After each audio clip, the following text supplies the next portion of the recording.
ረእሱል አምሪል ኢስላም እኔ የተላኩበት የሰው ልጆች የተፈጠሩለት ዋናው ጉዳይ ኢስላም ነው። ወዐሙዱሁ ሶላቱ የእስላም መሰሶው ደግሞ መሰረቱ ሶላት ነው። ጉልላቱ ደግሞ ጂሃድ ነው። የቤት ምሰሶው ከወደቀ ቤቱም ጭምር ይወድቃል። አንድ ሰው ሶላት ከሌለው እስልምና እንደሌለው የሚያሳይ ነው። ሶላትን የተወሰው ሶላት መተው እሱ ጋር መጥፎ የተለያዩ ባህሪዎች እንዲመጡ ያደርጋል። ረመዳን ላይ ብዙ ሰዎች ሶላት ይሰግዳሉ።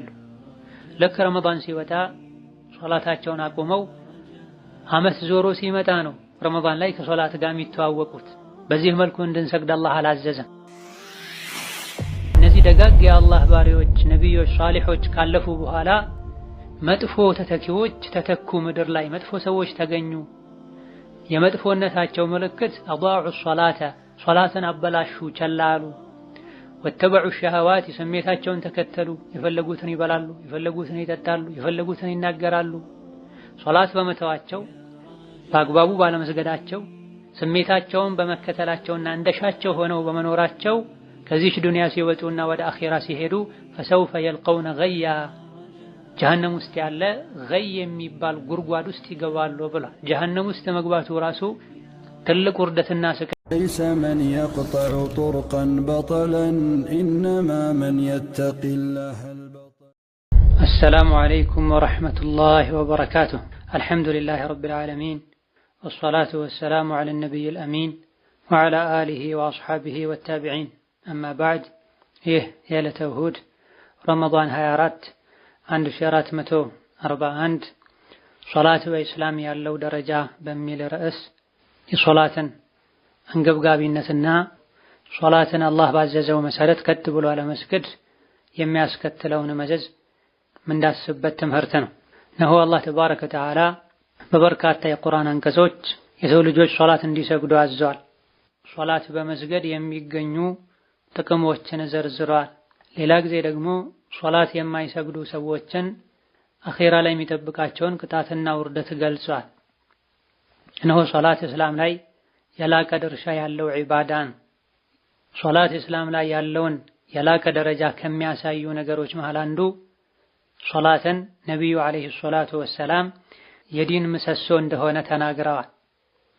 የተኛውን ቤት ምሰሶና መሰረት ከሌለው ሊቆም ቤት ሊሆን አይችልም። እስላምና ኢማንም ያለ ሶላት ሊኖር አይችልም ማለት ነው።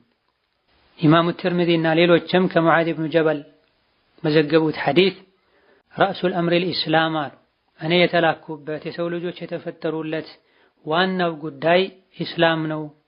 ወዐሙዱሁ ሶላቱ የእስላም መሰሶው ደግሞ መሰረቱ ሶላት ነው። ጉልላቱ ደግሞ ጂሃድ ነው። የቤት ምሰሶው ከወደቀ ቤቱም ጭምር ይወድቃል። አንድ ሰው ሶላት ከሌለው እስልምና እንደሌለው የሚያሳይ ነው። እንደዚሁ የሶላትን የላቀ ደረጃ ከሚያሳዩ ነገሮች አንዱ የሰው ልጆች አኺራ ላይ መጀመሪያ የሚጠየቁበት የሚመረመሩበት ስራ ሶላት ነው። ሶላቱ የተስተካከለለት ሰው ሌላ ስራውም ጭምር አላህ ዘንድ ተቀባይነት ያገኝለታል፣ ያልፍለታል። ሶላቱ የተበላሸ ሰው ሌላ ስራውም ይበላሽበታል፣ ተቀባይነት አያገኝለትም። ከአነስ ብኑ ማሊክ ረዲየላሁ ዐንሁ በተላለፈ ሐዲስ ነቢያችን አለይሂ ሰላቱ ወሰላም የሚከተለውን ብለዋል። የሰው ልጆች የቅያም ቀን መጀመሪያ የሚመረመሩበት ጉዳይ ሶላት ነው። ሶላታቸው ከተስተካከለ የተቀሩ ሌሎች ስራዎቻቸውም የተስተካከሉ ይሆናሉ። ሶላታቸው አኺራ ላይ ከተበላሸና ሙሉ ካልሆነ ሌላው የሰሩት መልካም ስራም የተበላሸ ይሆናል ብለዋል። በሌላ ተመሳሳይ ዘገባ ሶላቱ ከተስተካከለለት አንድ ሰው አኺራ ላይ ይድናል፣ ያሰበውን ያገኛል፣ ስኬታማ ይሆናል። ሶላቱ ከተበላሸበት ደግሞ አኺራ ላይ ሲመረመር ሶላቱ ላይ ጉድለት ከተገኘበት ደግሞ ያፍራል፣ ይከስራል፣ ይዋረዳል ብለዋል ነብዩ አለይሂ ሰላቱ ወሰላም። እንደዚሁ አቡ ዳውድና ኢብኑ ማጃህ ሌሎችም በዘገቡት ሶሒህ ሐዲስ ከተሚም ዳሪ እንደተላለፈው የሰው ልጅ አኺራ ላይ መጀመሪያ ጌታው የሚተሳሰበው የሚመረምረው በሶላት ጉዳይ ነው። ሶላቱ ላይ ጉድለትና ክፍተት ካለበት አላህ ለመላእክቶች እስቲ ሱና ሶላት ሰግዶ ከሆነ መዝገቡን እዩና ፈርዱ ላይ የጎደለበትን ከሱናው ሶላት አሟሉለት አስተካክሉለት ይባላል። የሶላት ምርመራ ካለቀ በኋላ ዘካ ነው የሚመረመረው። ከዛ በኋላ በቅደም ተከተል ሌሎች ስራዎችም ይገመገማሉ ብለዋል። ግን አኺራ ላይ በአንደኛ ደረጃ ከስራችን አላህ ዘንድ የሚመረመረው የሰው ልጆች አኺራ ላይ እንዲከብሩ ወይም እንዲዋረዱ የሚያደርገው ሶላት ነው። ሶላቱ ትክክል ከሆነ ነው ወደ ዘካው፣ ወደ ጾሙ፣ ወደ ሌሎች መልካም ስራዎች የሚካሄደው። ምርመራው ከሶላት ጀምሮ ሶላት ላይ ችግር ካለ ሌላ የተቀረ መልካም ስራ እንኳን ቢኖረው አኺራ ላይ አይታየለትም፣ ዋጋም አያሰጠውም ማለት ነው። እንደዚሁ የሶላትን አንገብጋቢነት የላቀ ደረጃ ከሚያሳዩ ነገሮች አንዱ ሶላት ዱንያ ላይ ከሰው ልጆች ዘንድ ከሚጠፉ መልካም ባህሪዎችና መልካም ስራዎች የመጨረሻው ነው። አንድ ነገር የመጨረሻ ነው ከተባለና ያ የመጨረሻ የተባለው ነገር ከጠፋ ከአንድ ግለሰብ ከዛ በኋላ እሱ ዘንድ ኸይርና መልካም ስራ የሚባል ነገር የለም ማለት ነው። ኢማሙ ጠበራኒና ሌሎችም በዘገቡት ሐዲስ አወሉ ማ ዩርፈዑ ሚነ ናሲ አልአማነቱ ወአኺሩ ማ የብቀ ሶላቱ ወሩበ ሙሰሊን ላ ኸይረ ፊህ ብላ ከሰው ልጆች ዘንድ ከሚጠፉ መልካም ባህሪዎች የመጨረሻው ሶላት ነው። ስንትና ስንት ደግሞ ለስሙ የሚሰግዱ እነሱ ዘንድ መልካምና ጥሩ ባህሪ የሌላቸው ሰዎች አሉ ብለዋል።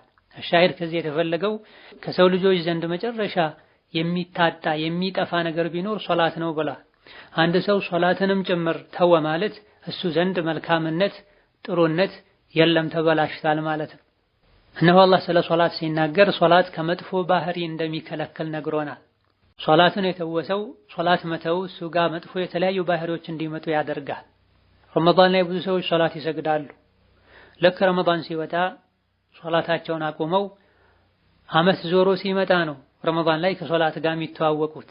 በዚህ መልኩ እንድንሰግድ አላህ አላዘዘም።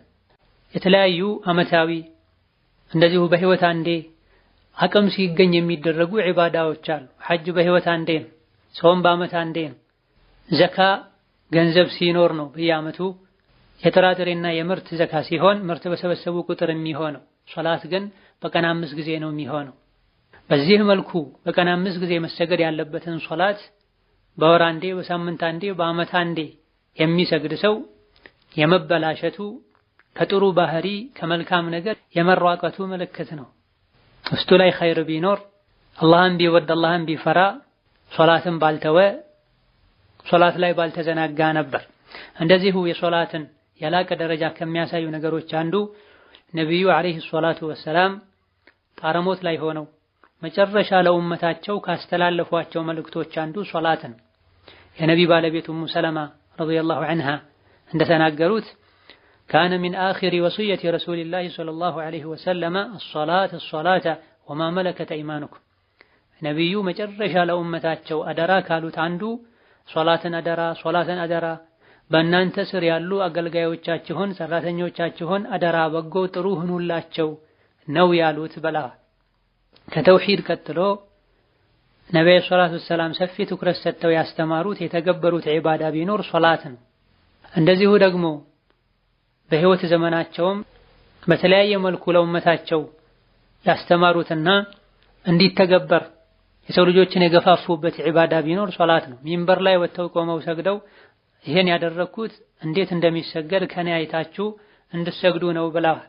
ታመው ሰከራተል መውት ላይ ሆነው 7 ባልዲ ውሃ ላያቸው ላይ እንዲፈስባቸው አድርገው በዛ በጭንቅና በመከራ ሰዓት ላይ ሰዎች ሰገዱ እንደ ያሉ ጠይቀዋል። መጨረሻ ላይ ኡመታቸውን ተሰናብተው ከአዱንያ ሲወጡም ሶላትን አደራ ነው ያሉት። እንደዚሁ የሶላትን አንገብጋቢነት የላቀ ደረጃ ከሚያሳዩ ነገሮች አንዱ ሶላትን በአግባቡ የሚሰግዱ ቤተሰቦቻቸውም እንዲሰግዱ የሚያዙና የሚገፋፉ ሰዎችን አላህ አወድሷቸዋል። ስለ ነቢዩላህ እስማዒል ታሪክ ሲነግረን አላህ ኢነሁ ካነ ሷዲቀል ወዕዲ ወካነ ረሱለን ነቢያ ወካነ የእሙሩ አህለሁ ቢሶላቲ ወዘካቲ ወካነ ዒንደ ረቢሂ መርዲያ ብላ እስማዒል ቃሉን የሚሞላ ሰው ነበረ። ቤተሰቦቹንም ሶላት እንዲሰግዱ ሰደቃ ዘካ እንዲሰጡ የሚገፋፋ ሰው ነበረ። አላህ ዘንድም በጣም ተወዳጅ ሰው ነበር ብላ ሶላት ራሱ ሰግዶ ቤተሰቦቹ እንዲሰግዱ በማዘዙ ሰደቃ እንዲሰጡ በማዘዙ የአላህን ውዴታ አግኝተዋል ማለት ነው። ራሱ አስተካክሎ ቀጥ ብሎ የማይሰግድ ሰው የሱ ሶላት ላይ ቀጠለ ማለት ቤተሰቦቹም ሶላት ላይ ቀጥ እንዳይሉ ያደርጋል። ራሱ የማይሰግዱ ቤተሰቦቹን ተከታትሎ ስገዱ አይልም። በአግባቡ የሚሰግዱ ሰዎች አላህ ዘንድ ተወድሰዋል። ቤተሰቦቻቸውን የሚያሰግዱ ሰዎችም አላህ አወድሷቸዋል። ታሪካቸውን ቁርአን ላይ ያስፍራል። በተቃራኒው ደግሞ ሶላትን ቸላ የሚሉ ሰዎችን ሶላት ላይ የሚዘናጉና ግዴለሽ የሚሆኑ ሰዎችን ቁርአን ላይ አላህ አውግዟቸዋል፣ ተችቷቸዋል። ሱረቱ መርየም ቁጥር 59 ላይ ስለ ደጋግ የአላህ ባሮች ስለ ነብዮች ታሪክ ከነገረን በኋላ فخلف من بعدهم خلف أضاعوا الصلاة واتبعوا الشهوات فسوف يلقون غيا ብሏል። እነዚህ ደጋግ የአላህ ባሪዎች ነብዮች ሷሊሖች ካለፉ በኋላ መጥፎ ተተኪዎች ተተኩ። ምድር ላይ መጥፎ ሰዎች ተገኙ። የመጥፎነታቸው ምልክት أضاعوا الصلاة ሶላትን አበላሹ፣ ቸላሉ። واتبعوا الشهوات ስሜታቸውን ተከተሉ። የፈለጉትን ይበላሉ፣ የፈለጉትን ይጠጣሉ፣ የፈለጉትን ይናገራሉ። ሶላት በመተዋቸው በአግባቡ ባለመስገዳቸው ስሜታቸውን በመከተላቸውና እንደሻቸው ሆነው በመኖራቸው ከዚች ዱንያ ሲወጡና ወደ አኺራ ሲሄዱ فسوف يلقون غيا ጀሃነም ውስጥ ያለ ገይ የሚባል ጉድጓድ ውስጥ ይገባሉ ብሏል። ጀሃነም ውስጥ መግባቱ ራሱ ትልቅ ውርደትና ስቃይ ነው። ጀሃነም ውስጥ ከገቡ በኋላ ሌላ ተጨማሪ የጀሃነም ጉድጓድ ውስጥ መግባት እጅግ በጣም የከፋ አደጋ ነው። ሶላትን ቸላ ማለት ስሜትን እንዲከተሉ ያደርጋል። የሚበሉትን፣ የሚጠጡትን፣ የሚያደርጉትን እንዳያውቁና እንዳያስቡ ያደርጋል። ሶላት ትቶ ስሜትን ተከትሎ መኖር ደግሞ አኺራ ላይ ጀሃነም ውስጥ እንዲሰቃዩ ያደርጋል። እንደዚሁ ሶላትን በአግባቡ አለመስገድና ቸላ ማለት የሙናፊቆች መገለጫ እንደሆነ አላህ ነግሮናል። ኢነል ሙናፊቂነ ዩኻዲዑነ አላህ ሙናፊቆች አስመሳይ ሙስሊሞች አላህን ለማታለል ይሞክራሉ። አያውቁም እንጂ እነሱንም አላህ የሥራቸውን ሰጥቷቸው ያታላቸዋል። ለሶላት ሲቆሙም እየተሰላቹ ይቆማሉ። ማን አየኝ ማን አላየኝ እያሉ ነው የሚሰግዱት። ጥቂት እንጂ አላህን አያስታውሱም ብላ ሶላትን እየተሰላቹ መስገድ የሙናፊቆች ምልክት አድርጎታል አላህ ተባረከ ወተዓላ። ሲፈልግ የሚሰግድ ሳይፈልግ የሚተው ሶላት ላይ የሚሰላች ሰው። እንደዚህ የሶላትን አንገብጋቢነት ከሚያሳዩ ነገሮች አንዱ አላህ ተባረከ ወተዓላ የሶላትን ግዴታነት ሲደነግግ ሌሎች የዲን ህግጋቶች ላይ እንደተለመደው ጅብሪልን ወደ ነብዩ ወደ ምድር በመላክ አይደለም ሶላትን የደነገገው አላህ። ይልቅ ሶላትን ሲደነግግ ነቢይን አለይሂ ሰላቱ ወሰላም ራሳቸው ወደ ሰማይ እንዲወጡ አድርጎ ነው ሶላትን ግዴታ ያደረገው። ይህ የሶላትን የላቀ ደረጃ ያሳያል። የተለያዩ የዲን ህግጋት እዚሁ ነብዩ ምድር ላይ መካ መዲና ያሉ ነው ጅብሪል መጥቶ አላህ እንዲያደርግ ብሏል ያለ ያዛቸው የነበረው። ሶላት ግን አላህ ዘንድ በጣም ተወዳጅ ከመሆኑ የመጣ ነብይ ሙሐመድ ራሳቸው ወደ ሰማይ ወጥተው አላህ ራሱ በሚያውቀው መልኩ መንገዶችን አመቻችተው ቡራቅ በሚባል እንስሳ ከመካ ወደ ቤተል መቅዲስ ፍልስጤም ሄደው ከፍልስጤም ወደ ሰማይ እንዲወጡ ተደርጎ አላህ ቀጥታ ነው 5 ወቅት ፈርዱ ሶላቶችን እንዲሰግዱ ያዘዛቸው። አላህ የሶላትን ዒባዳ ከሌሎች ዒባዳዎች ይልቅ ስለሚወደም መጀመሪያ ሶላት ግዴታ ሲደረግ በቀን 50 ሶላት ነበር ግዴታ የተደረገው። በ24 ሰዓት ውስጥ 50 ጊዜ ባሮቹ አላህ ፊት ቆመው እንዲያናግሩት ይፈልጋል ይወዳል አላህ ማለት ነው። ነገር ግን 50 ጊዜ በቀን ውስጥ 50 ጊዜ መስገድ ለነብይ ሙሐመድ ኡመት ስለሚከብድ ነብዩ አለይሂ ሰላቱ ወሰላም በተደጋጋሚ ይቀነሰልኝ ኡመቴ አይችልም ህዝቤ አይችልም ብለው ከ50 ወደ 5 ቀንሶላቸዋል። በተግባር የሚሰገደው 5 ይሁን እንጂ አላህ በረሕመቱ ሶላቱን አስተካክሎ ለሰገደ ሰው የ50 ሶላት አጅር ነው የሚሰጠው። መጀመሪያ አላህ ግዴታ ሲያደርግ በቀን 50 ሶላት ነበር ግዴታ ያደረገው። ይህ የሆነበት ምክንያት አላህ ሶላትን ስለሚወድ ነው። የፈጠረን ያበላን ያጠጣን ሙሉ ጤንነት የሰጠን ያከበረን ጌታ አላህ በቀን 50 ጊዜ ስራዎቻችንን ትተን ንጽህናችንን ጠብቀን እንድንሰግድለት ይፈልጋል። ግን ለኛ ስለሚከብድ ነብዩ አለይሂ ሰላቱ ወሰላም እንዲስተካከልላቸው ለኡመታቸው ጠይቀው 5 ሶላት ተደርጓል። እንደው በመሰረቱ 50 ሶላት ነበር ካንተ የሚጠበቀው። እንዴት ብለህ 5 እንኳን ተደርጎልህ አልሰግድም ትላለህ፣ ትዘናጋለህ። ዙህሩን ከዐስር መግሪቡን ከዒሻ ታደርገዋለህ ሲልህ ደግሞ በሳምንት ጁምዓ እንጂ ጭራሽ አሰግድም። ጭራሽ ይባስ ብለው ደግሞ በዓመት አንዴ ረመዳን ላይ እንጂ ሶላት የማያውቁ በጭራሽ ረመዳንም ጭምር የማይሰግዱ ሰዎች አሉ። አላህ ለምንድን ነው የፈጠረን? ላኢላሃ ኢለላህ በሉ ያለው አላህ ስገዱም ጭምር ብሏል። ረመዳንን ጹሙ ያለው አላህ ሶላትም ስገዱ ብሏል። ስገዱ ብቻም ሳይሆን ሶላታችሁን አደራ ጠብቃችሁ ስገዱ ብሏል። የሶላትን ደረጃ ከሚያሳዩ ነገሮች አንዱ የሰው ልጆች ከመቼውም በላይ ወደ አላህ ቅርብ የሚሆኑት ስጁድ ሲደፉ ነው። በተቃራኒው ደግሞ ስጁድ የተወሰው ሶላት የተወሰው ከአላህ የራቀ ሰው ነው ማለት። ከአላህ የራቀ ሰው ሸይጣን ተቀብሎት እንደፈለገ ያደርገዋል። ዱንያ አኼራውን ያበላሽበታል። ነገ ቀብሩ ይጠብበታል። ሞቶ ከተቀበረ በኋላ ወጥቼ በሰገድኩኝ ብሎ ይመኛል። ነገር ግን ማንም አያገኝም ከሞተ በኋላ ወደ ዱንያ መመለስን። ሶላት የሙእሚኖች የልብ ማረፊያ መረጋጊያ ነው። ሶላት ማይሰግድ ሰው ልቡ አይረጋጋም። በሆነው ባልሆነው ይጨነቃል። በሆነው ባልሆነው ይጠበባል። ከሰዎች ጋር መልካም ግንኙነት አይኖረውም። ከጌታው ጋር አኽላቁ ከተበላሸ ከሰዎችም ጋር አኽላቅና ስነ ምግባሩ ይበላሻል። ወሀከዛ የሶላትን ማዕረግ የላቀ ደረጃ ከሚያሳዩ ነገሮች አንዱ አላህ ተባረከ ወተዓላ አኺራ ላይ ከጀሃነም እሳት ከውርደት ድነው ጀነት የሚገቡ ሰዎችን ባህሪያቸውን ማንነታቸውን ሲዘረዝርልን አንድ ብሎ የጀመረው ሶላታቸውን በአግባቡ የሚሰግዱ መሆናቸውን በመግለጽ የተለያዩ የጀነት ሰዎችን ከጀሃነም የሚድኑ ሰዎችን ባህሪ ዘርዝሮ ሲያበቃም መጨረሻ ላይ አሁንም በድጋሚ ያጠናቀቀው ሶላትን አስተካክለው የሚሰግዱ መሆናቸውን በመግለጽ ቀድ አፍለሐል ሙእሚኑን አለዚነ ሁም ፊ ሶላቲሂም ኻሺዑን ያሉ ሙእሚኖች ዳኑ፣ ስኬታማ ሆኑ፣ የፈለጉትን አገኙ። ማናቸው እነዚህ የዳኑ ስኬታማ የሆኑ የተመኙትን ያገኙ ሙእሚኖች ካልክ አለዚነ ሁም ፊ ሶላቲሂም ኻሺዑን ሶላታቸውን ሲሰግዱ ልባቸውን ሰብስበው አካላቸውን አደባ ሲይዘው ረጋ ብለው የሚሰግዱ የሆኑ ሙእሚኖች ናቸው የሚድኑት ብለዋል። መስገድ ብቻ አይደለም ስንሰግድም ጭምር ለየት ያለ ከኛ የሚጠበቅ ባህሪና አፈጻጸም አለ ማለት ነው። ስገዱም ብሎ አዘውናል። ከመስገድ በተጨማሪ መሰጋገዳችን ያማረ እንዲሆን አዘውናል። ሶላት የሰገደ ከሩኩዕ ሲነሳ ጀርባውን ቀጥ የማያደርግን ሰው ሶላት አላህ ዞር ብሎ አይለትም ተብሏል። ፀሐይ ልጠልቅ እስክትል ድረስ ጠብቆ ሲያበቃ ተነስቶ ዶሮ እህል እንደሚያነሳው ስጁድ ሩኩዑን ነካ የሚያደርግ ሰው ይህ የሙናፊቅ ሶላት ነው ብሏል ነብዩ ሰለላሁ ዐለይሂ ወሰለም። ከሰገደን ወቅቱን መጠበቅ አለብን። ከሰገደን አሰጋገዳችን አሳምረን በልባችንም በአካላችንም ጭምር መስገድ አለብን። ለዚህ ነው አላህ ተባረከ ወተዓላ የሚድኑ አኺራ ላይ ከእሳት ከውርደት ድነው ጀነት የሚገቡ ሰዎችን ባህሪያቸውን ማንነታቸውን መገለጫቸውን ሲነግረን በአንደኛ ደረጃ የጠቀሰው ሶላት ሲሰግዱ ልባቸውን ሰብስበው አካላቸውን አረጋግተው ነው የሚሰግዱት ብለዋል። ከዛ በኋላ የተለያዩ የነሱን ባህሪ ዘርዝሮልናል። መልሶ እንደገናም ሶላትን በአግባቡ የሚሰግዱ መሆናቸውን ነግሮናል። ወለዚነ ሁም ዐላ ሶላቲሂም ዩሐፊዙን ብለዋል።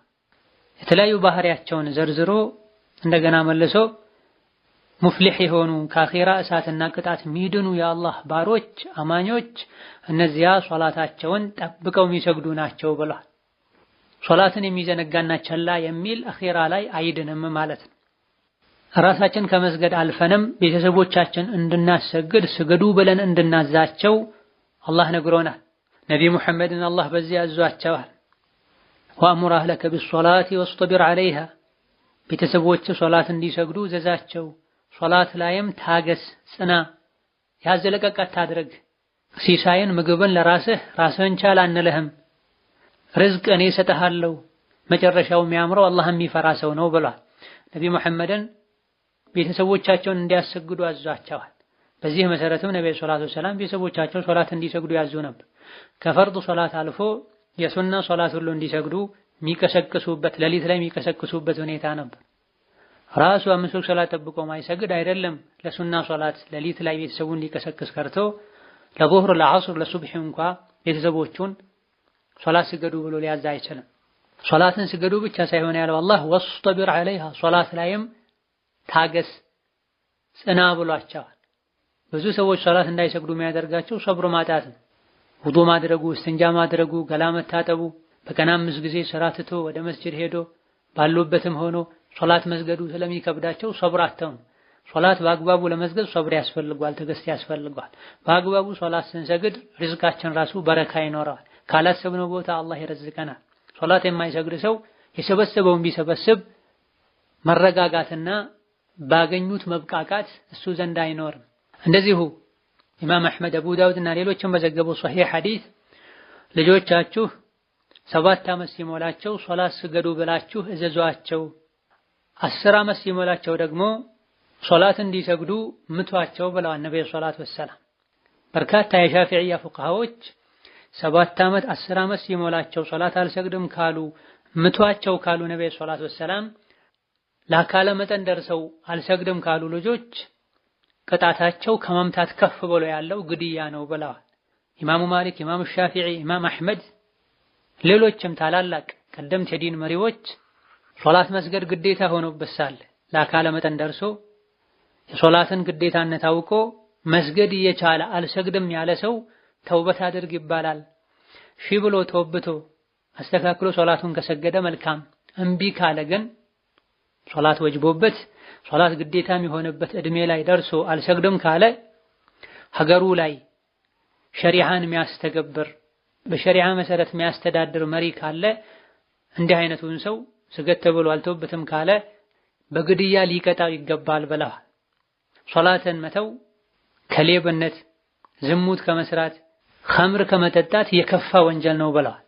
እገሌ ሰረቀ ሲባል ሰዎች በጣም ሲያወግዙትና ሲኮንኑት እንዴት እንደዚህ ያደርጋል እንዴት ይዋረዳል ሲሉ ይሰማል። እገሌ ዝሙት ሰራ ሲባልም እንደዚሁ። ነገር ግን ሶላትን መተው ከነዚህ ሁሉ ወንጀሎች የከፋ ነው። እነዚህ ወንጀሎች ችግር የለውም ቀላል ናቸው ማለት አይደል። የትኛውም አላህ የከለከለውን ነገር መዳፈር አኺራን ያበላሻል። ነገር ግን ከዚህ ሁሉ የከፋ ወንጀለኛ ሶላት የሚተው ሰው። ወሀከዛ የሶላትን ደረጃ ከሚገልጹ ነገሮች አንዱ ሶላትን ረስቶ የነበረ ሰው አሊያ ደግሞ በተኛበት የአንድ ሶላት ወቅት አልፎት የነበረ ሰው ከእንቅልፉ እንደነቃ ረስቶ የነበረውም እንዳስታወሰ ሶላቱን ቀዷ እንዲያወጣና እንዲሰግድ ሸሪዓችን ላይ ተደንግጓል። በመሰረቱ የተኛ ሰው የሰራው ስራ አይጻፍበትም። በእንቅልፍ ልቡ መጥፎ ቃል ቢያወራ አንድ ሰው ወንጀለኛ አይሆን። በእንቅልፍ ልቡ መናገር የሌለበትን ነገር ቢናገር አያስጠይቀው።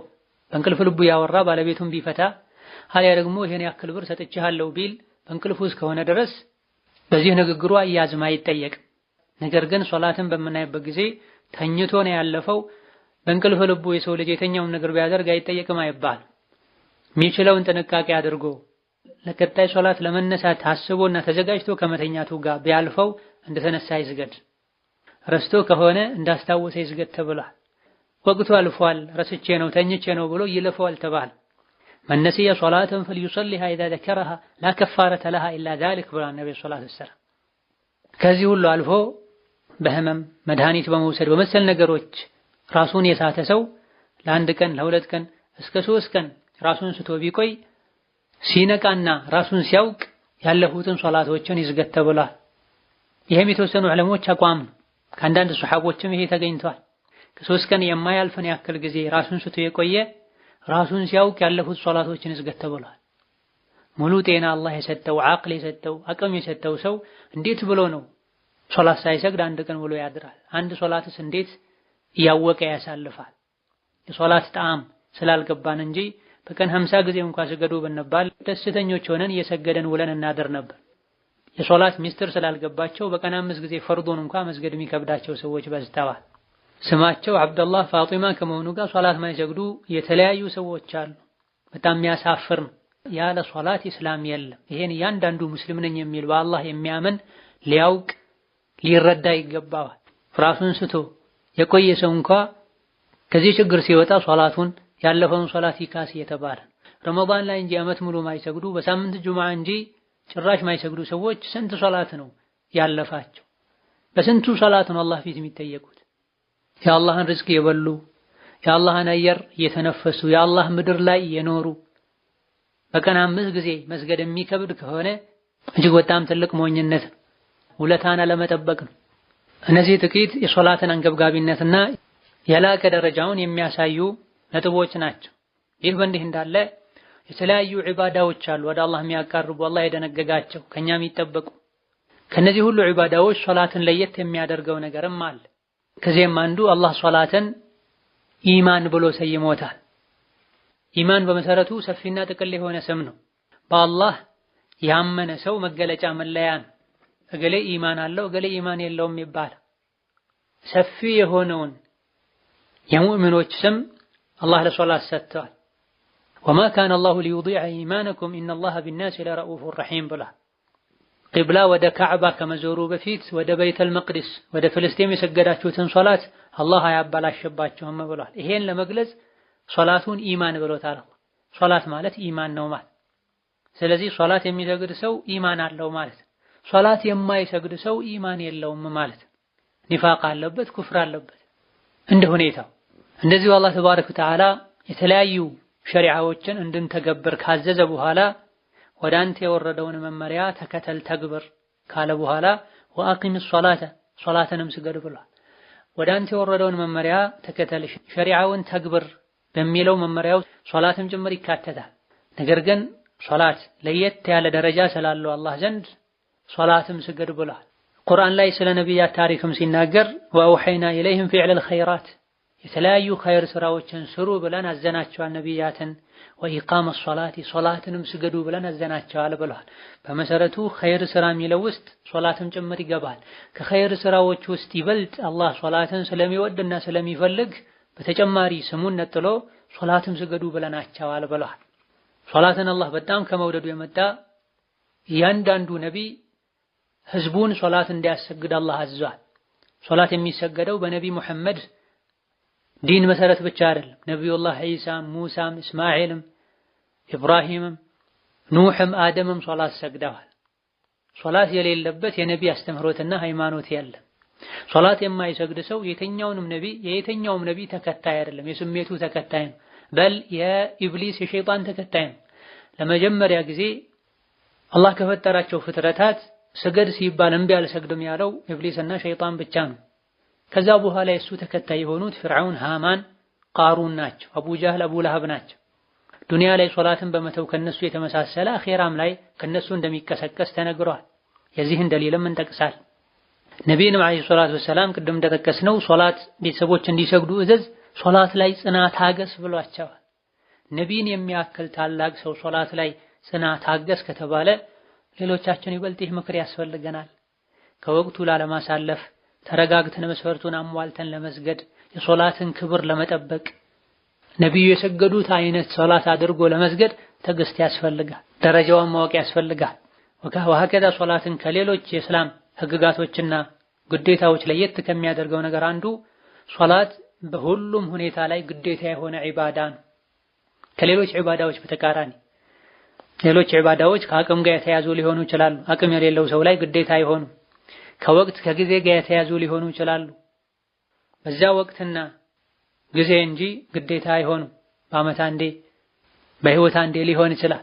ሶላትን በምናይበት ጊዜ ግን በሽተኛም ይሁን ጤነኛም ይሁን ሀገር ውስጥ ያለም ይሁን መንገደኛም ይሁን በሰላም የሚኖርም ይሁን ሰላም በጠፋበት ወቅትም ይሁን አእምሮ ከሱ ጋር ያለ ለአካለ መጠን የደረሰ ሰው በሙሉ ሶላት ይወጅብበታል። በእርግጥ እንደ ግለሰቦች ሁኔታ አንዳንዴ ማሻሻያ ሊደረግበት ይችላል። መንገደኛ የሆነ ሰው 4 የነበረውን ሶላት ወደ 2 አውርዶ ወደ 2 ቀንሶ ይሰግዳል። በሽተኛ የነበረ ሰው ቆሞ መስገድ ካልቻለ ቁጭ ብሎ ይሰግዳል። በህመም ምክንያት ወይም በጉዞ ምክንያት ሁሉንም ሶላት በወቅቱ መስገድ ያልቻለ ሰው ዙህርን ከዐስር መግሪብን ከዒሻ አድርጎ መስገድ ይችላል። ከዚህ ውጪ ሙሉ ጤነኛ የሆነ ሰው 5ቱን ወቅት ሶላት ወቅቱን ጠብቆ የመስገድ ግዴታ አለበት። አሞኛል ተብሎ ሶላት አይተውም። ስላመመህ ችግር የለውም አይደለም አላህ ተባረከ ወተዓላ። አሞህም ቢሆን እንዳቅምህ መስገድ አለብህ ግዴታ። መንገደኛ ነኝ ለጉዳይ ነው የሄድኩት መንገድ ላይ መስገድ አይመቸኝም አይባልም። መንገድ ላይ ሆኖ 5ቱን ሶላት በወቅቱ መስገድ ያልቻለ አጠጋግቶ ዙህርን ከዐስር መስገድ ይችላል። ለመንገደኛ ብቻ ተፈቅዷል። ለበሽተኛም እንደዚሁ። ጭራሽ ደግሞ አጠጋግቶ መስገድ ካልቻለ መኪናው ላይ የተጓዘ አየር ላይ ጀልባ ላይ ፈረስ ላይ የተጓዘ መስገድ ይችላል። አልፎ ሁሉ ጦር ሜዳ ላይ ቀኑን ሙሉ ከጠላት ጋር መፋለምና መዋጋት ግዴታ ቢሆን እንኳ ጦር ሜዳ ላይ የተዋጉ መስገድ ግዴታ ይሆናል። ጠላት እያሳደደው ከኋላው የተከተለው የሶላት ወቅት ጭምር ቢያልፈው የሶላት ወቅትም ላይ ፋታ ባያገኝ ከጠላቱ የሸሸ እየሮጠ እየጋለበ መስገድ ይችላል። ነፍሳችን ህይወታችን ከራሳችን ጋር እስካለ ድረስ ሶላት የመስገድ ግዴታ አለብን። ቀኑን ሙሉ ተኝተው ቁጭ ብለው ምግባቸውን በቀን 3 ሰዓቱን አክብረው የሰገዱ ለሶላት ሲሆን ጊዜ የሚጠባቸው ስራ የሚበዛባቸው ሰዎች አሉ። ሆዳቸውን ከአላህ በላይ የሚወዱ ማለት ነው። ለአካላዊ ጤንነታቸው ከቀልብ ጤንነት ይልቅ የሚጨነቁ ማለት ነው። ሰውነታችን ውሃ እህል ካላገኘ እንደሚታመመው እንደሚጎዳው ሁሉ ሶላትን በአግባቡ ካልሰገደን ቀልባችን ይደርቃል፣ ይታመማል። ቀልቡ የደረቀ ቀልቡ የታመመ አኺራ ላይ የጀሃነም እሳት ያነደዋል፣ ያስተካክለዋል። ኢለም የቱብ የተገመደው ረብሁ በረሕመቲ ነቢ ሙሐመድን የሶላቱ ሰላም ጦር ሜዳ ላይ ሆነ ከጠላቶች ፊት ለፊት እንኳ ብትሆን ውጊያ ላይ እንኳ ብትሆን ስገድ ብሎ አዟቸዋል። ስገድ ብቻም አይደለም በጀማዓ ስገዱ፣ ለሁለት ተከፍላችሁ ከፊሉ ፊት ለፊት ጠላት ይጠብቅ ከፊሉ ካንተ ጋር ይስገድ ብሏቸዋል ነብዩ ሰለላሁ ዐለይሂ ወሰለም። ጦር ሜዳ ላይ በጠላት ተከቦ ሶላትን መተው አላህ ካልፈቀደ፣ በሽተኛ ታሞ ሶላትን መተው አላህ ካልፈቀደለት እንዴት ተብሎ ነው ጤነኛ የሆነ ሰው ሶላት የሚተው? ሌሎች ዒባዳዎችን ግን ስናይ ጾምን አቅም ያለው ሰው ይጾማል። እድሜው የገፋ ወይም ማይለቅ በሽታ የያዘው ሰው መጾም ካልቻለ ጾምን ትቶ በጾሙ ፋንታ ለእያንዳንዱ ቀን አንዳንድ ምስኪን ማብላት ይችላል። ሐጅ ራሱ ሄዶ ማድረግ ያልቻለ ሰው አካለ ጎደሎ ሆኖ ወይም ደግሞ ቋሚ በሽታ ኖሮበት ድኖ መሄድ ይችላል ካልተባለ በገንዘቡ ሐጅ ማስደረግ ይችላል። ዘካ ገንዘብ ከሌለው ሀብት ከሌለው ማውጣት አይወጅብበትም። ሶላት ግን ይሄን ሁሉ አያስተናግድም። የትኛውም ሰው አእምሮ አቅሉ ከራሱ ጋር ካለ ሶላት መስገድ ይወጅብበታል። በሽተኛው መቆም ካልቻለ ተኝቶ፣ መንገደኛው በወቅቱ መስገድ ካልቻለ አጠጋግቶም ቢሆን ወርዶ መስገድ ካልቻለ እየተጓዘ መስገድ ይችላል። በዚህ ደረጃ አላህ ያከበደውን ሶላት ቸላ ልንለው በጭራሽ አይገባም። ካልሆነ አላመንም አልገባንም ማለት ነው። ወሀከዛ ሶላት ከሌሎች ዒባዶች ለየት ከሚልበት ነገር አንዱ ሶላት ስንሰግድ ለየት ያለ የንጽህና ሁኔታ ላይ ሆነን ነው ሶላት የምንሰግደው። ልብሳችንን ንጹህ አድርገን ገላ ሰውነታችንን ንጹህ አድርገን ወደ ቂብላ ዞረን ከንግግር ታቅበን አህዋላችንን ቀይረና አስተካክለን ነው ሶላት የምንሰግደው። ሌሎች ዒባዳዎች ላይ ንግግር አይከለከልም። ወደ ቂብላ ዙሩ ግዴታ ነው አይባል። ሐጅ ያረጋ አንድ ሰው ጧፍ ያረጋ ቢናገር ችግር የለም። ሐጅ ከመጀመሪያ እስከ መጨረሻ ወደ ቂብላ ዙሩ አይባል። ዘካ ሲሰጥም ንግግር አይቻልም አይባል። ጾመኛም እንደዚሁ ጾሞ ብሎ ከንግግር ታቅበህዋል ወደ ቂብላ ብቻ ቁም ለመጾም ቀኑን ሙሉ ውዱእ ሊኖርህ ይገባል አይባል። ሶላት ሲሆን ግን ንጹህ ልብስ እንድንለብስ ገላችን ንጹህ እንዲሆን ወደ ቂብላ እንድንዞር አላህ አዟል። ይሄም ሶላት ከሌሎች ዒባዶች ይልቅ ከፍ ያለ ማዕረግ ያለው ዒባዳ መሆኑን ያሳያል። ከሶላት ዝቅ ብሎ ያለውን ዒባዳ በአግባቡ እየተገበሩ ዘካ ያወጡ ጾም እየጾሙ ሶላት ላይ ግን ግዴለሽ የሚሆኑ ሰዎች አሉ። አላህ ያከበደውን ልናከብድ ይገባናል። አላህ ከፍ ያደረገውን ከፍ ልናደርግ ይገባናል። ካልሆነ የተከተለን ያለው ሸሪዓን ሳይሆን ዲንን ሳይሆን የኛን ፍላጎትና ስሜት ይሆናል ማለት ነው። ወሀከዛ ሶላት ከሌላ ዒባዶች ከሚለይበት ነገር አንዱ ሶላት ላይ ሙሉ የሰውነት አካላችን በዒባዳ ይሳተፋል። ከሶላት ዒባዳ ድርሻ ይኖረዋል። ሶላት ውስጥ አላሁ አክበር ብለን ስንገባ እጃችን አንስተን ነው አላሁ አክበር የምንለው። በምላሳችን ነው አላሁ አክበር የምንለው። ሙሉ አካላችንን ወደ ቂብላ አዙረን ነው አላሁ አክበር የምንለው። በልባችን ነይተን ሌላውን ስራ ትተን አላህን እያናገረን አላህን እያሰበን ነው የምንሰግደው። ተክቢር ይደረጋል፣ ቁርአን ይቀራል፣ ልብ አላህን ያስታውሳል፣ አላህን ያስባል። አካላት ደግሞ ጎንበስ ቀና ይላሉ፣ ይንቀሳቀሳል። ስለዚህም ሶላት በአካል ከሚተገበሩ ዒባዳዎች ሁሉ ይበልጥ ተወዳጁ ዒባዳ ነው ተብሏል። እዚህ ዱንያ ላይ አስተካክሎ ሶላቱን የሰገደ የሰውነት አካል አኺራ ላይ የጀሃነም እሳት አያገኘው። እዚህ ዱንያ ላይ ግን ለአላህ ያልሰገደ አኺራ ላይ በጀሃነም ካቴናና ሰንሰለት ታስሮ ሳይወድ በግዱ ባፍጠሙ ጀሃነም ላይ ይደፋል። ወሀከዛ አላህ ተባረከ ወተዓላ ሶላትን በአላህ ከማመን ጋር እያይዞ ገልጾታል። ሶላትን መተው ደግሞ በአላህ ካለማመን ጋር የተያዘ በአላህ ያለማመን ምልክት እንደሆነ አድርጎ ገልጾታል። ፈላ ሰደቀ ወላ ሶላ ወላኪን ከዘበ ወተወላ ብላ። ይህ የተባለው በአኺራ ስለማያምን ሰው እየተዘረዘረን ፈላ ሰደቀ በጌታው አላመንም፣ በመልእክተኛውም አላመንም፣ ወላ ሶላ ሶላትም አልሰገደም። ይልቅ በአላህ አስተባብሏል፣ በመልእክተኛው አስተባብሏል። ሶላት ከመስገድም ሌሎች አላህ ያዘዘውን መልካም ስራ ከመስራት ጀርባውን ሰጥቶ ዞር ብሎ ሸሽቷል ብላ። ሶላትን የተወ ከአቡ ጀህል ከአቡ ለሀብ ነቢን ከሚያስቸግሩ ሰዎች ጋር ተመሳስሏል ማለት ነው። ሶላትን ከሌሎች ዒባዶች የሚለዩት እጅግ በጣም በርካታ መለያዎች አሉ። አስተዋይ የሆነ አቅል ያለው ሰው ምልክትና ጥቆማ ብቻ ይበቃዋል። ነብዩ ሰለላሁ ዐለይሂ ወሰለም ሲሞቱ አደራ ሶላትን ማለታቸው ብቻ ይበቃዋል። ሶላታቸውን አስተካክለው የሚሰግዱ ሰዎች ዳኑ የሚለው የአላህ ተባረከ ወተዓላ የአላህ ንግግር ብቻ ይበቃዋል። ይህ የላቀ ደረጃ ያለውን ሶላት የተወሰውስ ፍርዱ ምንድነው ያለን እንደሆነ የምን ሶላት ነው ብሎ የሶላትን ግዴታነት አስተባብሎ የተወሰው በሁሉም ዑለሞች ስምምነት ካፍር ይሆናል፣ ከእስልምና ይወጣል።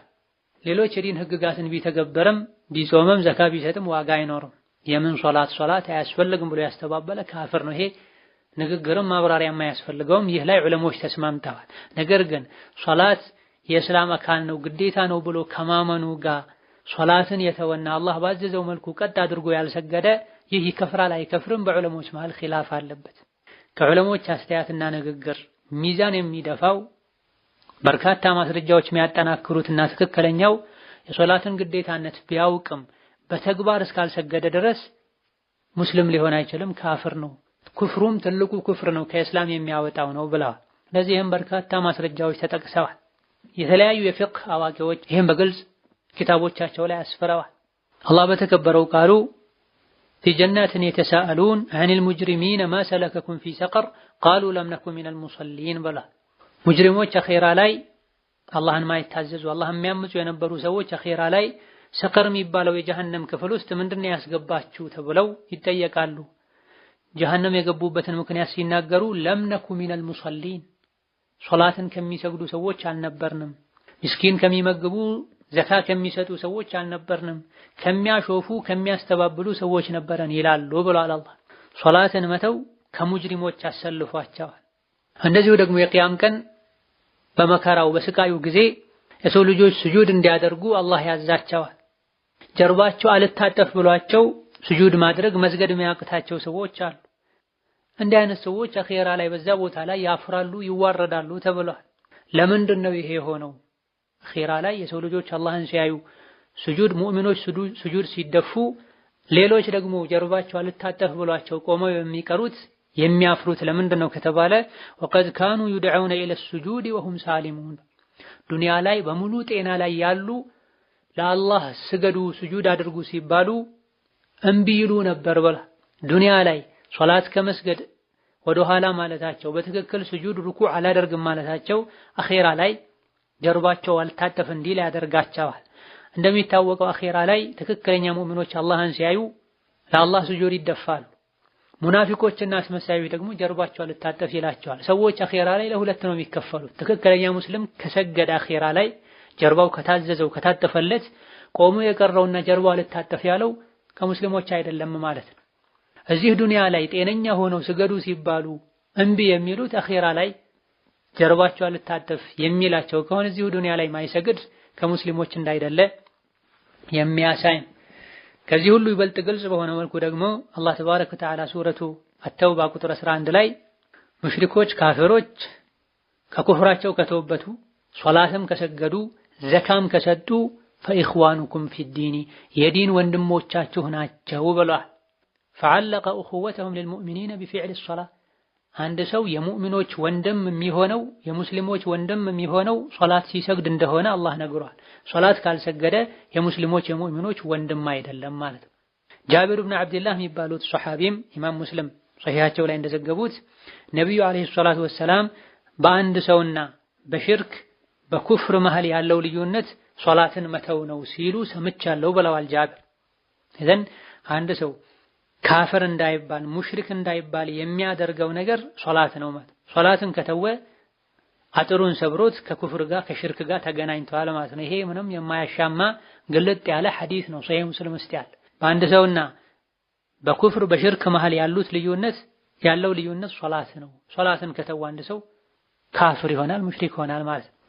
አብዱላህ ኢብኑ ቡረይዳ ከአባታቸው ባስተላለፉት ሐዲስም ተመሳሳይ የነብዩ ንግግር አለ።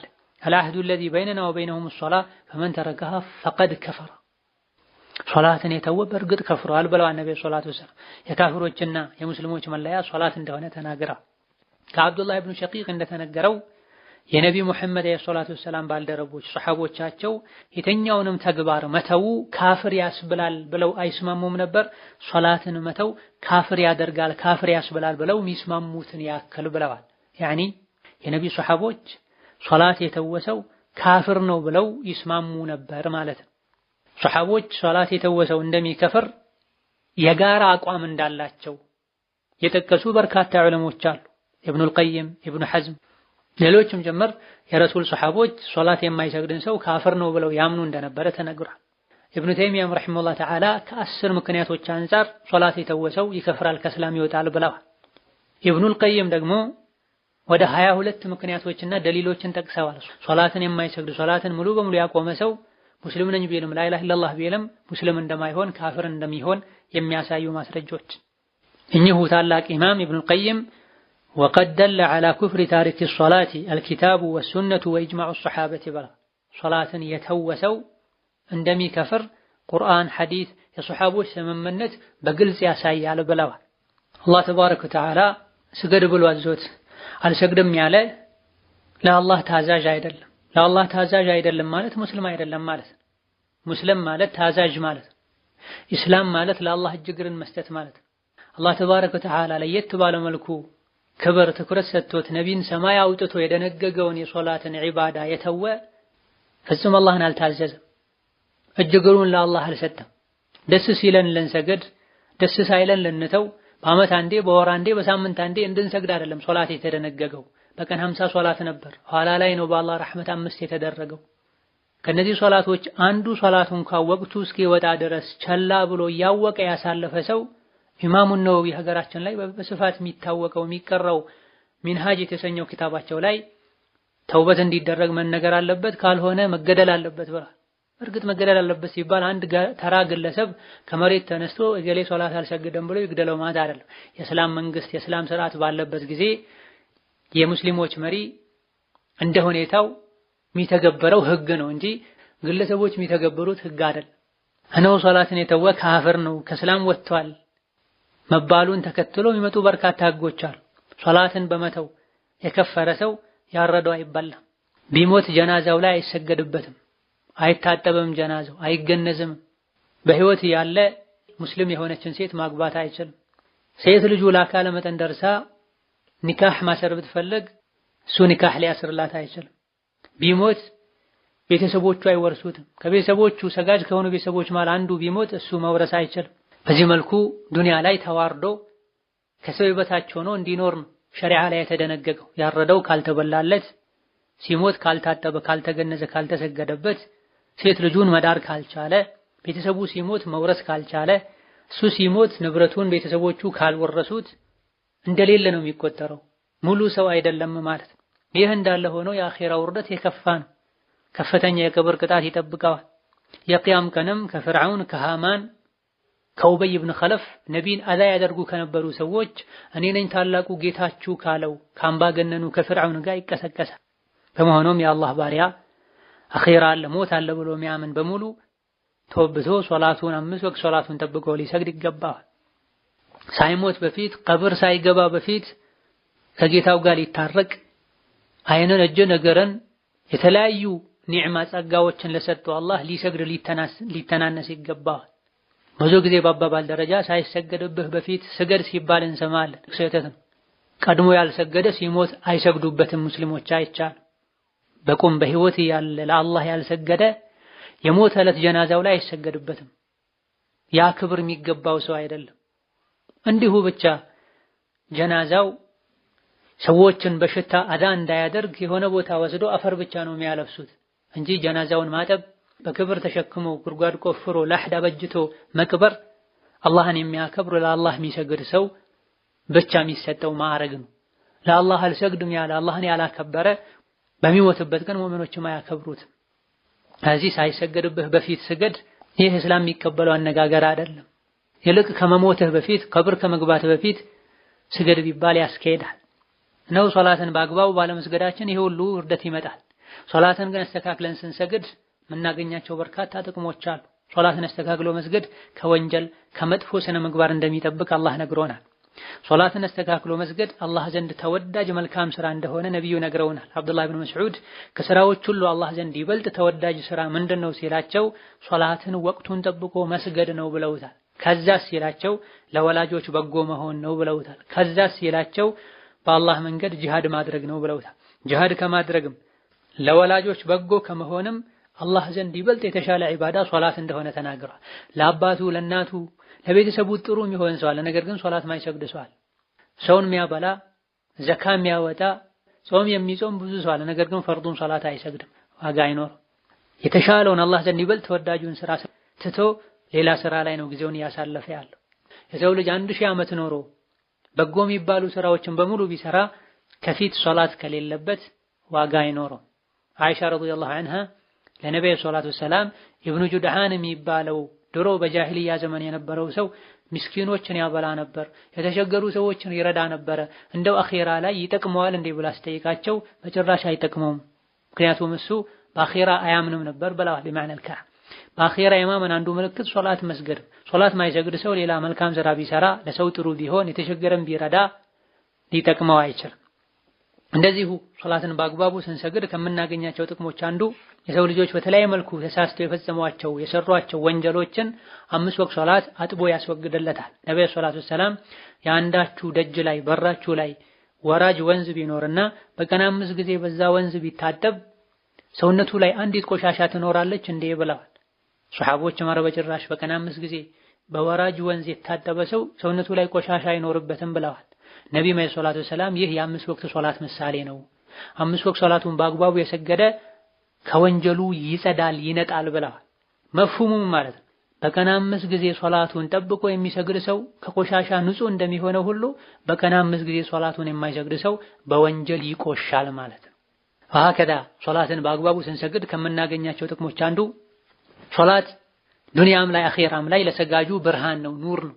ሶላት የሚሰግድ ሰው መደረግ ያለበትን የሌለበትን ለይቶ ያውቃል። መጥፎና ጥሩ ንግግርን ለይቶ ያውቃል። ሐላልና ሐራምን ለይቶ ያውቃል። አላህን ይፈራል። ለህይወቱ ለጉዞው ሶላቱ ብርሃን ይሆንለታል። ሶላት ማይሰግድ ሰው ግን ጨለማ ላይ ነው የሚጓዘው። ጨለማ ላይ ተነስቶ የሚሄድ ሰው ከግንብ ጋር ከግድግዳ ጋር ይጋጫል። የሚያደርገውን የሚሄድበትን እግሩ የሚቆምበትን ለይቶ አያውቅም። ሶላትን አስተካክሎ አሳምሮ መስገድ በአዱንያም በአኺራ ሰላምን፣ ስኬትን፣ እድለኝነትን እንድናገኝ ያደርጋል። ለዛ ነብዩ ሰለላሁ ዐለይሂ ወሰለም አላህ ሰው ልጆች ላይ ግዴታ ያደረጋቸው 5 ወቅት ሶላቶች አሉ። እነዚህን አሳምሮ አስተካክሎ የሰገዳቸው ሰው ብርሃን ይሆኑለታል፣ የቂያም ቀንም ያድኑታል። 5 ወቅት ሶላቶችን ጠብቆ ያልሰገደ አኺራ ላይ ብርሃን አይኖረውም፣ አኺራ ላይም አይድንም።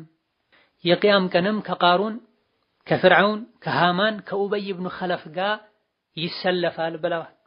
ሐዲሱን ኢማሙ አሕመድ ዘግበውት እነ ሙንዚሪ እስናዱ ጠንካራ ነው ብለዋል። 5 ወቅት ሶላትን የሰገደ አኺራ ላይ ይድናል፣ ያልሰገደ ደግሞ አኺራ ላይ ብርሃን አይኖረውም፣ አኺራ ላይ አይድንም።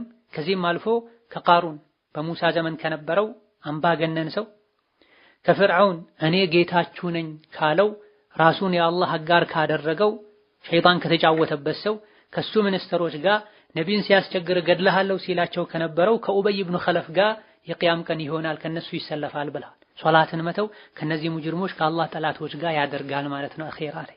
ወከዛሊክ ነብዩ ሰለላሁ ዐለይሂ ወሰለም ጨለማ ላይ ለሶላት የሚመላለሱ ሰዎችን ወደ መስጂድ የሚሄዱ ሰዎችን የቂያም ቀን ሙሉ ብርሃን እንደሚያገኙ አበሰራቸው ብለዋል። መስገዱ እንዳለ ሆኖ ተጨማሪ ለጀማዓ መሄድም ይጠበቅብናል ማለት ለጀማዓ ብሎ ለመግሪብ ለኢሻ ለሱብሂ ሶላት ከቤቱ የሚወጣ የቂያም ቀን ሙሉ ብርሃን አላህ ይሰጠዋል። ዱንያ ላይ ሶላት በአግባቡ በመስገዱ ምክንያት ባገኘው ብርሃን አኺራ ላይ ሲራጥን በሰላም ማለፍ ይችላል ማለት ነው። ዱንያ ላይ ግን ለሶላት ማይመላለስ ከሶላት ብርሃን ይዞ ወደ አኺራ ያልሄደ የአኺራ ጨለማ ያጠቃዋል ማለት ነው። ወሀከዛ ሶላት ደረጃን ከፍ ያደርጋል፣ ወንጀሎችን ከሰውነት ላይ አጥቦ ያስወግዳል፣ ወደ አላህ ያቃርባል። ነብዩ ሰለላሁ ዐለይሂ ወሰለም ሶላት፣ ስግደት፣ ስጁድ ማብዛትን አደራህን ስጁድ ባደረግክ ቁጥር አላህ ተባረከ ወተዓላ በስጁድህ አንድ ደረጃ ከፍ ያደርግሃል፣ ወንጀልህን አጥቦ ያስወግድልሃል ብለዋል። አከዳ ሶላት አስተካክሎ መስገድ ጀነት ከመግባት ሰበቦች የነቢ ጎረቤትና ቅርብ ጓደኛ ለመሆን ከሚያበቁ ምክንያት ከሚሆኑ ነገሮች መሃል አንዱ ነው። ከነብዩ ሰለላሁ ዐለይሂ ወሰለም ባልደረቦች መሃል አንዱ ረቢዓ አልአስለሚ የሚባሉት ለነብዩ ሰለላሁ ዐለይሂ ወሰለም የውዱ ውሃ መጣሁላቸው።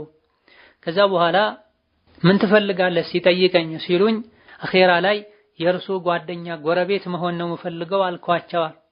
ሌላስ ምን ትፈልጋለህ ብለው ሲጠይቁኝም እኔ ከዱንያ የምፈልገው ነገር የለኝም በማዕና الحديث هو ذاك ይሄው ነው የኔ ምኞት ሌላ የምፈልገው ነገር የለም ስላቸው እንግዲያውስ ስጁድ በማብዛት አግዘኝ አሉኝ ብለዋል።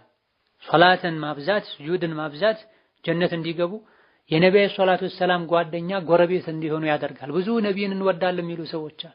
ልጆቻቸውን መሐመድ የሚሉ አልፎ ሁሉ ቢድዓ ቢሆንም ነብይ ያልሰሩት ቢሆንም መውሊድ የሚያከብሩ ሰዎች አሉ። ነገር ግን ሶላት ላይ ክፍተት ያለባቸው ሶላትን በአግባቡ የማይሰግዱ በአመት አንዴ በወር በሳምንት አንዴ እንጂ የማይሰግዱ ሰዎች አሉ። በትክክል ነብይን የሚወድ ሰው እሳቸው ጦር ሜዳ ላይ መንገድ ላይ ህመም ላይ ያረሱትን ያልተውትን ሶላት ቀጥ አድርጎ ሊሰግድ ይገባል። ሶላትን በአግባቡ ስንሰግድ የተከበሩ ንጹህ የሆኑ ሰማይ ላይ ያሉ መላእክቶች እስትግፋር ያደርጉልናል፣ ምህረትን ይጠይቁልናል። ኢማም ሙስሊም ሌሎችም በዘገቡት ሐዲስ ነቢያችን ሰለላሁ ዐለይሂ ወሰለም ወንጀልን የሚያራግፉ ደረጃን ከፍ የሚያደርጉ መልካም ስራዎችን ልንገራችሁ እንዲያሉ አዎን ሲሏቸው በብርድ ጊዜ ውዱእ ማድረግ በሚከብድበት ጊዜ ውዱእን አስተካክሎ ማድረግ፣ ወደ መስጂድ መራመድና መመላለስን ማብዛት፣ ከሶላት በኋላ ሌላ ሶላትን ተዘጋጅቶ መጠበቅ ነው ብለዋል። ይህ ነው መልካም ነገር ላይ መጽናት ማለት፣ ይህ ነው መልካም ነገር ላይ መጽናት ማለት ብለዋል። ነው ሶላት በመስገዳችን በጥቂቱ ይሄን አኼራዊ ጥቅም እናገኛለን። ዱንያዊም የተለያዩ ጥቅሞች አሉት። ሶላት የሚሰግድ ሰው አላህ ቤቱን ሰላማዊ ቤት ያደርግለታል፣ ሪዝቁን የተባረከ ያደርግለታል፣ ልቡ ሰፊ እንዲሆንና በህይወቱ ደስተኛ እንዲሆን ያደርገዋል። ከዚህ ሁሉ አልፎ አሁን ላይ ሙስሊም ያልሆኑ ሰዎች ሁሉ የሶላትን ጥቅም አውቀው እንደ ሶላት ጎንበስ ቀና እንዲሉ ያደረጋቸውን የተሟላ ጤንነት እናገኝበታል።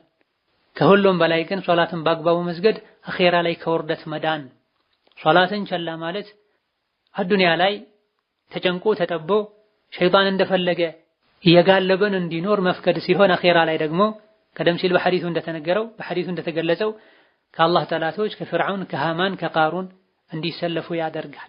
ይህን መልእክት ረመዳን ላይ እየሰገዱ ጁሙዓ እየሰገዱ ሌላ ጊዜ ሶላትን እርግፍ አድርገው ለሚተዉ ቤተሰብ ዘመድና ወዳጆች በሙሉ በተቻለን ያክል እናድርስላቸው። አላህ ተባረከ ወተዓላ ለማይሰግዱ ሰዎች ልብ ሰጥቷቸው ወደሱ መልሷቸው የሶላትን ጣዕምና ፍቅር ይስጣቸው። ለሚሰግዱትም ሶላታቸውን አላህ ያስተካክልላቸው። ከወንጀል የሚከለክል ሶላት አላህ ያደርግላቸው። هذا والله تعالى أعلم وصلى الله وسلم وبارك على عبده ورسوله محمد بالله التوفيق والسلام عليكم ورحمة الله وبركاته.